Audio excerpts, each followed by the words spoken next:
So, ayan guys, mapagpalang araw po sa ating lahat. Ang video ko for today guys ay gagawa po tayo or magluluto po tayo ng beef tapa. So, ayan guys, semi tapsilog, my own version. So, ayan guys, sasamahan nyo po ako sa aking pagluluto. Let's go!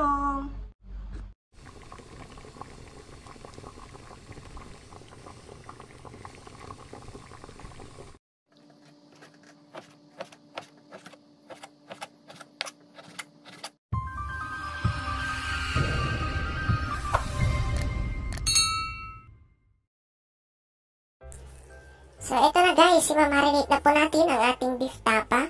Ayan, at syempre, ito po yung ating mga sangkap. Syempre, andito yung ating beef. Ayan, lemon, garlic, then black pepper. Then, gagamit tayo dito ng soy sauce at vinegar, ayan, oyster sauce, and magic sabor. So, ayan guys, napakasimple lang gawin po ito. Kaya panoorin nyo hanggang dulo. So ayan guys, simulan na po natin paghalu-haluin yung ating mga ingredients. Ayan, para sa marinate po ng ating tapa. Sa akin guys, base sa ating panlasa, tinatansya ko lang po yung mga ingredients na sukat na nilalagay ko. Iba-iba naman kasi tayo ng panlasa guys, so nasa inyo na din yun, sa inyong panlasa. So maglalagay ako dito ng 2 tablespoon guys na soy sauce or toyo. Ayan, yung ating toyo. And then, maglalagay din ako dito ng garlic. Yan, pampabango din yan guys, yung garlic po. At saka syempre, yung ating black pepper or paminta. Yan. At yung ating oyster sauce, 2 tablespoon. Yan.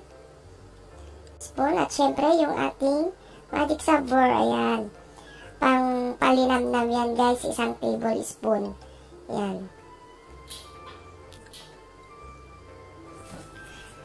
At syempre maglalagay din po tayo ng 1 tablespoon na vinegar. Yan. 1 tablespoon lang guys na vinegar ang ilalagay ko kasi maglalagay din ako ng lemon, pampaasim. Mas masarap kasi guys pag maasim-asim. Actually guys, yung mga iba naglalagay sila ng sugar para tumamis.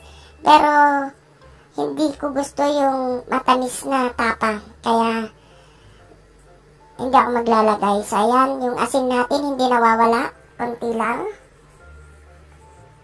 Ayoko ng matamis na ulam kasi guys, mas prepared ko yung maalat-alat, maasim-asim.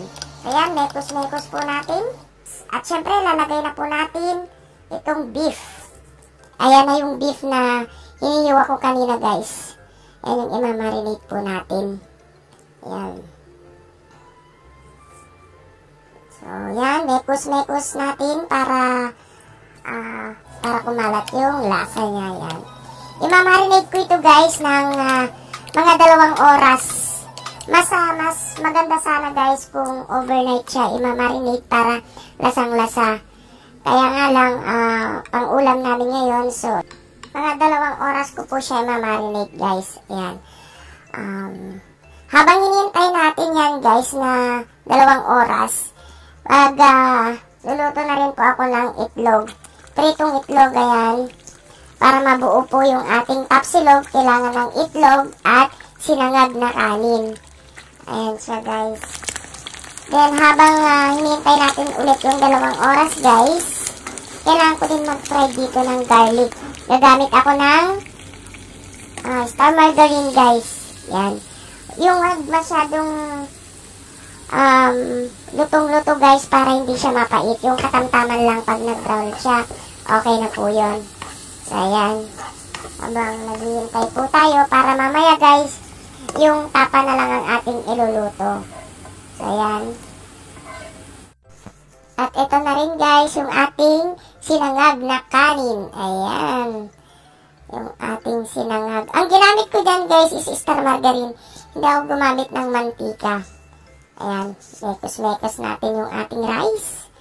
Ayan. Napakasarap ito mamaya guys. I-try nyo. Para hindi na kayo bumili ng tapsilog sa labas. Pwede na kayo magluto sa inyong bahay. Ayan. 2 hours later.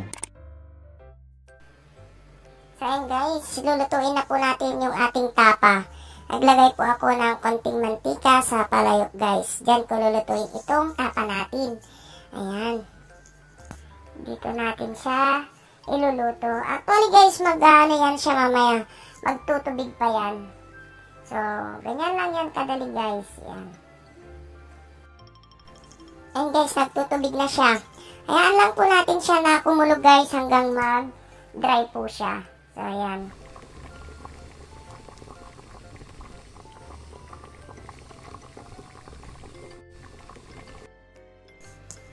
Ayan, nagmantika na siya guys. Halu-haluin natin para hindi siya masunog. So, ayan, ganyan lang kasimple guys magluto ng tapsilog, tapa. Ayan, hayaan lang muna natin at halu-haluin. So, ayan. Hayaan natin siyang mag-golden brown. Golden brown, ayan. Ito na siya guys. So, pwede na itong kainin. Ayan. So, ayan guys, yung ating tapsilog. Napakasimpleng gawin, di ba guys? Hindi mo na kailangan kumain sa labas. Pwede ka nang gumawa sa inyong bahay. Ayan, kain na po tayo guys. At pwede rin po kayong mag-ano dito guys, gumawa ng inyong sausawan. Pwede rin ketchup or vinegar with sibuyas, ganyan. Bahala na kayo sa diskarte nyo. Ayan guys, nakapagluto na po tayo ng tapsilog, my own version. So, kain na po tayo guys. Maraming salamat sa panonood. Bye-bye!